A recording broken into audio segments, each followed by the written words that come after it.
మీరు చాలాసార్లు మాట్లాడారు. అలా అయితే నేను ఎన్నిసార్లు మాట్లాడుంటాను? యాక్చువల్లీ ఏ ప్రొడ్యూసర్కైనా ఇలా సక్సెస్ ఈవెంట్ పెట్టినప్పుడు డిస్ట్రిబ్యూటర్లు మేము కట్టిన డబ్బుకి రూపాయికి రూపాయి వచ్చిందని, లేకపోతే డబుల్ చేసిందని, లేకపోతే కమిషన్ వచ్చిందని చెప్పడమే పెద్ద ఇది కదా, సక్సెస్ కదా. అదంతా ఆలే చెప్పారు కదా, ఇంకా నా సైడ్ నుంచి నేను చెప్పేది ఏముంటుంది. మీరు ఇందాక నుంచి ఫ్లాట్ కొంటారా, కారు కొంటారా, ఎన్ని నేను తనతో మాట్లాడతా, మీరు ఎందుకు ఆయన రెచ్చగొడుతున్నారు ఇందా నుంచి?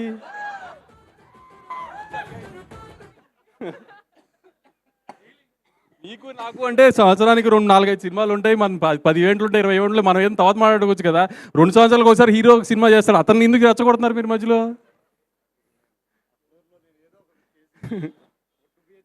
మన ఇద్దరిని కలిపి కొంటది ఆవిడ, మీరు ఆవిడికి మనం గిఫ్ట్లు ఇవ్వడం ఏంటి? అదే అందుకే అంటున్నా.